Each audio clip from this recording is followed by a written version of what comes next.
Until now, marami pa ring fans ang hindi makaget over sa hiwalayan ni Daniel at Catherine Bernardo na tinuturing isa sa A-lister ng ABS-CBN at isa sa pinakasikat. Kaya lamang ay bigla na lamang silang naghiwalay at ngayon ay may kanya-kanya na silang partner na panibagong pag-ibig. Si Daniel ay walang iba kundi si Kyla Estrada na anak ni Janice de Belen. Ilang beses na rin sila naispatan na magkasama at sweet. Samantalang si Catherine Bernardo ay nalilink kay Mayor Alcala ng Lucena City. Pero until now ay wala siyang inaamin. Kaya naman, nung maispatan sila na magkasama ay kinumpirma talaga na totoong may relasyon ng dalawa.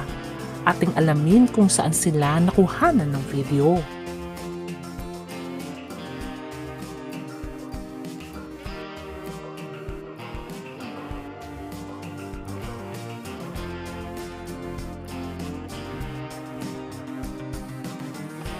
Marami pa rin fans at following si Catherine Bernardo at Daniel Padilla na tinawag silang Katniel na umaasa na sana magkaroon sila ng pelikula o teleserye at wish pa rin nilang magkabalikan ng dalawa.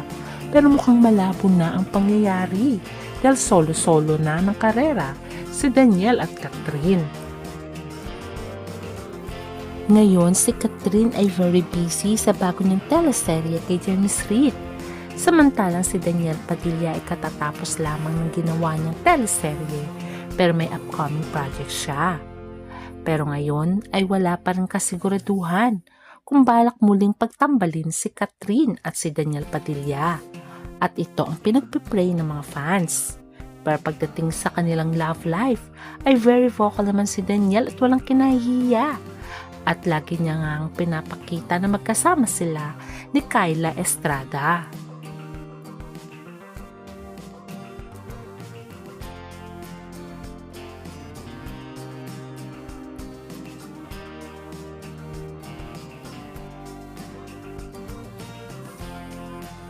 Until now, marami pa rin ang nalulungkot sa hiwalayan ni Catherine at Daniel Padilla. Pero ngayon mukhang malawang makagawa sila ng pelikula at teleserye. Kasi nga ay into relationship si Daniel kay Kyla. Samantalang si Catherine naman ay nalilink kay Mayor Alcala. Pero itong si Daniel ay very proud sa kanyang girlfriend na si Kyla. Dahil hindi niya ito kinakahiya. Talaga namang binabalandera niya ito. At very proud siya kay Kyla. Marami na rin beses na pinapakita at nagde-date itong si Daniel Padilla at Kyla. Kaya naman sabi nila ay talagang very proud si Daniel sa kanyang bagong girlfriend si Kyla. Alam naman natin na napaka-low-key lamang ng kanilang relasyon. Until now ay wala naman nag-amin kung sila na nga ba o hindi. Pero ang maganda kay Daniel at Kyla ay wala silang tinatago at lagi silang naiispatan na magkasama at magka-date. Ganon din sa pagpunta nila sa beach ay magkasama sila at wala silang itinatago sa fans. Sabi nga nila, what you see is what you get.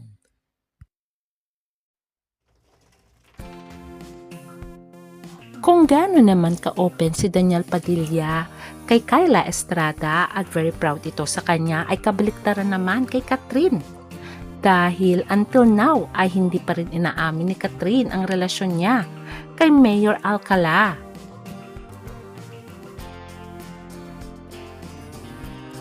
Marami kasing mga fans ang ayaw kay Mark Alcala dahil politician ito at marami din issue tungkol sa kanya. Bukod sa isa tong politician na sinasabing isa rin yata itong corrupt, ay marami din na nagsasabi na red flag ito. Sabi nga nila ay sana hindi na lang si Mayor Alcala ang pinili niya. Sana si Alden Richards na lang. Kaya naman until now siguro ay hindi mailabas ni Catherine si Mayor Alcala. Dahil nga nung una ay hindi gusto ni Mami Min si Mayor Alcala.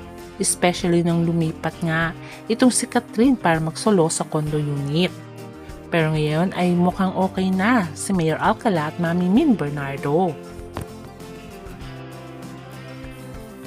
Marami kasi ang negative vibes tungkol dito kay Mayor Alcala. Sabi nga nila red flag. Pero sabi nga nila matuturuan ba ang puso? Sabi nga nila bakit palaging panay ang punta ni Mayor Alcala sa Manila? Wala ba itong trabaho?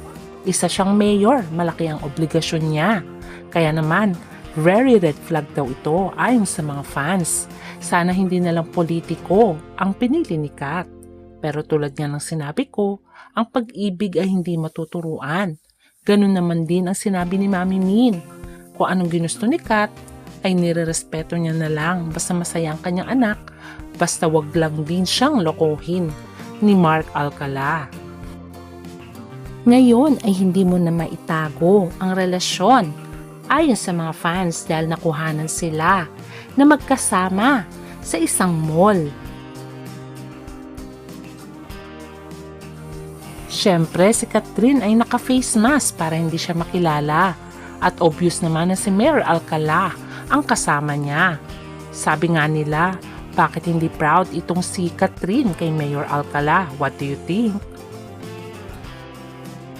Sabi nga ng mga fans, kung sa tingin niya red flag si Daniel Padilla dahil sa pambababae nito, ay mukhang red flag din itong si Mayor Alcala. Dahil nga marami din itong naging babae. At bukod dito isa tong politician na sinasabi ng mga fans dahil sa issue ngayon ng korupsyon ay pagkaganon din si Mayor Alcala. Kaya nga sabi ng mga fans, hanggang kailan ililihim ni Catherine ang relasyon niya kay Mayor Alcala? Kaya naman siguro hindi niya ito maamin-amin ay dahil may mga projects pa ito. Unlike si Daniel Padilla ay walang pakialam. Basta proud siya kay Kyla. Kung kayo ang tatanungin, boto ba kayo kay Mayor Alcala para kay Catherine Bernardo? Comment down. Abangan na lang natin kung sa susunod ay aamin na ang dalawa. Hanggang sa muli. Bye!